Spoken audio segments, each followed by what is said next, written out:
There is only so much that you can get out of a game. When theorising a potential glitch or sequence break, sometimes it may not work practically in the actual game.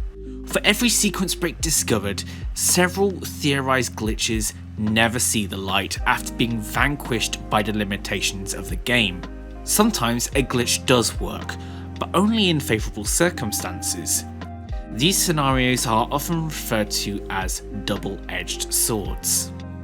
Today we discuss the story and explain the mechanics behind a sequence break which has had a lot of double-edged sword moments. Today we discuss K Rool Early.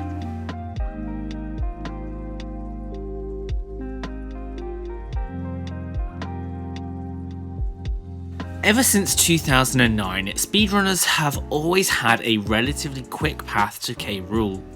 Instead of requiring 100 gold bananas, 8 boss keys, and a menagerie of other collectibles, modern day runs only collect 2 boss keys, Key 8 in Hideout Helm and Key 3 in Frantic Factory. However, this would not eternally satisfy speedrunners and glitch hunters. We all seek ways to speed up the game, whether getting to the final boss faster or skipping the final boss in its entirety. Skipping K Rool is another story for another day. But as far as getting into K Rool early faster, well, this would be a tough task. Every single time that you enter Isles, the final boss ship, known as the Croc Cruiser, checks whether you have turned in keys 3 and 8. If you have, then it will locate the loading zone to enter K Rool and make it possible to activate. There's no way to get around this check. There's no voodoo magic which can be done to make the loading zone active. What? However, what if we didn't need that after all? What if we could enter K Rool another way? Well, this is where we get into the development of Donkey Kong 64, and what was probably the developer's first idea when determining how the player would reach K Rool. For each of the 7 main worlds of Donkey Kong 64, there is a boss. To access this boss, you have to go through a portal and pay a visit to Troff and Scoff, who you feed with various bananas that you have collected around the level. If you pay enough to Troff and Scoff, they will open a door and let you fight the boss. Despite what it may seem, Troff and Scoff across every level is just one map, even though there are several aspects which change depending about what level you're in. How the game handles this is that when you hit a Troff and Scoff portal, the game takes the current map and sets it as the parent map. It then sets a boolean value that freezes the parent map whilst the value is true. The game grabs the world index of that map from a lookup table and uses that index to grab various properties such as the Kong required to fight the boss door requirements, and also the destination of where the boss door sends you. If you take a look at the table for the boss door destination, everything makes sense, but there are maps in the game that don't belong to any of those 7 world indexes. So what does the game do about this? Well, they have their own world indexes. As for the table, it actually has 8 entries, not 7, which means that DK Isles, which is index 7, also has a boss. Which boss is this? King K Rool. So, K Rool is the boss of DK Isles. No massive surprises there. But this is ultimately pointless in vanilla gameplay as no DK Isles map contains a Troff and Scoff portal. However, remember that mechanic I mentioned earlier where a parent map is determined and a boolean value is set to true to lock the parent map? Well, this locking parent map mechanic doesn't just apply to Troff and Scoff, but in fact applies to all character shops and also all bonus barrels. If you could get out of any one of these areas in an unintended way to the point of where the game would forget to unlock the boolean value, then you are able to persist a parent map no matter where in the game you are. This is where Intro Story Glitch comes in. Intro Story Glitch is a sequence break which enables so many things to happen, far too many to list here. However, our intended application for this scenario is being able to get pulled into the intro story from any place in the game when a cutscene is being played. So if we play a cutscene in either the bonus barrel or Snipes HQ, which is located in the small room in DK Isles, the game pulls us out into intro story with the parent map set as the small room in DK Isles. This is counted as a DK Isles map, therefore when we enter Troff and Scoff, we get the DK Isles Troff and Scoff. This is exactly what Xcord found in July 2014.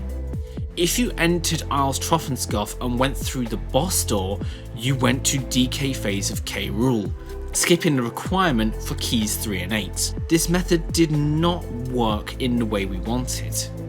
Xcord initially performed his tests on an emulator, as is common among glitch hunters. However, when he went to verify his discovery on the Nintendo 64, the game crashed. Why was this? To figure out why the game crashes, we have to look into the code of the game. During the process of a frame, the game runs through each object in a specific class known as Object Model 2. These objects are loaded in as soon as you enter the map.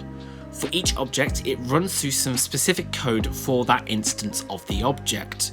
The object that is responsible for this crash is the pad underneath Scoff, the blue hippo. Depending on how many bananas you have turned in, the game tries to alter the height of the pad to indicate the progress towards opening the boss door. For this, the game looks up two values in two arrays. First, it grabs the amount of coloured bananas you have turned in for that world's Troff and Scoff, which is 0, as expected. The second array is the amount of coloured bananas required to open the boss door. For example, in Jungle Japes, this would be 60, as you would need 60 coloured bananas to open the door. The game divides the turned in count by the total count to get a proportion. For example, in Jungle Japes, if we turned in 15 coloured bananas, this proportion would be 0.25, as we have turned in 25% of the coloured bananas required. So what's the total for Isles Troff and Scoff? 0. So if we plug this into the formula, 0 divided by 0 is undefined, as 0 is a mathematical nightmare to say the very least. For the N64, this returns a not a number, otherwise known as NaN.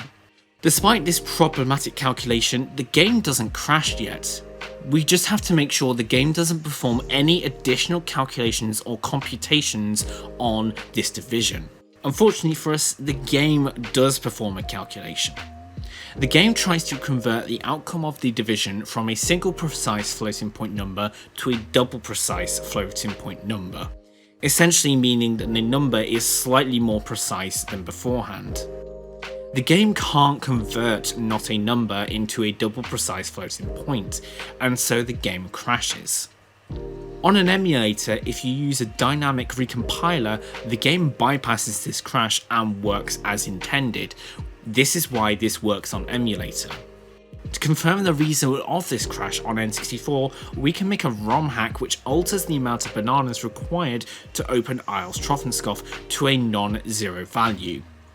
If you run this on N64, the game does not crash, and you are able to perform K Rool early. Cut to a little under a year later, when Nintendo make the surprise announcement that they will be porting Donkey Kong 64 to their Virtual Console emulator on Wii U. With K Rool Early still fresh in people's minds, the big question is whether Nintendo's emulator would enable K Rool Early. What happened next was very unexpected. Save state.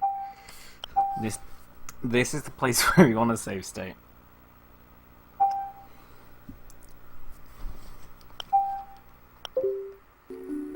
So, welcome to Isles Troff and Scoff, aka the bane of my existence. The game loads Isles Troff and Scoff, but it's not the Troff and Scoff you remember. Because of the divide by zero error, there are walls, floors and ceilings where they shouldn't be. and most painfully of all, there are invisible void triggers in bounds that will send you to DK Isles the instant you touch these triggers. This is purely from the divide by zero error and how the Virtual Console emulator handles operations on not a number outputs. On Virtual Console, if it comes across some types of exceptions, instead of the game crashing, it doesn't run that assembler instruction. To give a simple example of how this can cause some very unintended side effects, let's take a look at the following list of assembler instructions. Or, in simpler terms, the intended value of T0 is therefore 2. However, for argument's sake, let's say that the second line causes a crash on N64 because of an exception. On Virtual Console, that line would instead be ignored. This means that the value of T0 would be 1 instead on Virtual Console. While this might seem minor, such changes can have huge implications on future segments of code, including where to place ceilings, floors, and void zones.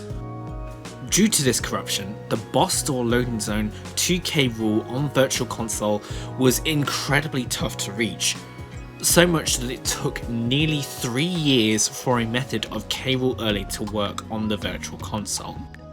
To do so, you have to carefully navigate around the back of Troff and Scoff and use some floor that has been generated from the corruption to lower your height. With your height lowered, you can now navigate back to the front and walk through the boss door, finally confirming K Rool Early on an official release of Donkey Kong 64. So with K Rool Early now solved on Wii U, how would this glitch impact the speedrun? Well, in order for the run to be faster, you have to be able to perform a glitch called main menu moves to grant you all the moves necessary to beat the game. Main menu moves requires getting an intro story fade out on the main menu, and the current method of K Rool Early known at the time requires getting an intro story fade out in either Snipe HQ or the bonus barrel. Since you can't head back to the main menu with either of these glitches, they are mutually exclusive.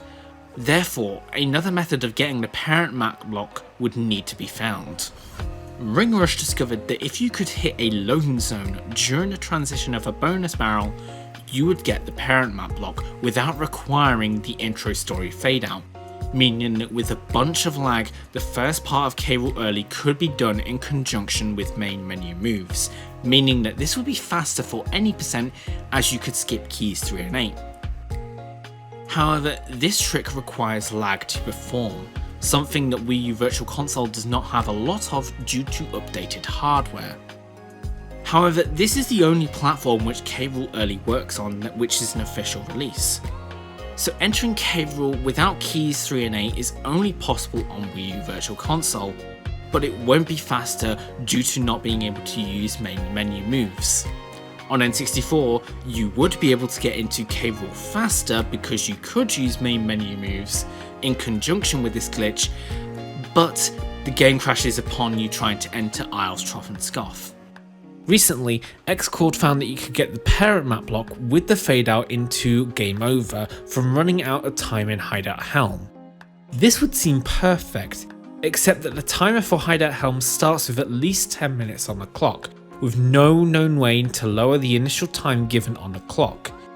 Outside of the boss keys, any percent only requires you to get the moves before heading to K Rool. 10 minutes is simply not enough time to get the moves required to beat K Rool without main menu moves, thus rendering this method also useless for a faster VC any percent route. As much as a glitch hunter or speedrunner might seem like a magician being able to bend a game at their will, it's important to remember that every game has its restrictions. Not everything is possible, but I think that's what makes speedrunning a game fun. If you could warp to the final boss within a minute of gameplay and then quick kill the boss by just pressing a single button, would that game be fun yet? I think that if a game got to that point, the fun generated from speedrunning that category of that game would then become questionable. That's just my opinion now, and I'd be very interested to hear yours. As for K Rool Early on VC, it is potentially possible that VC has enough lag in the situation to enable this glitch to happen. However, due to the task nature of the trick, it's going to be a long time until we find out. When we do find out, it's going to be a very good day indeed.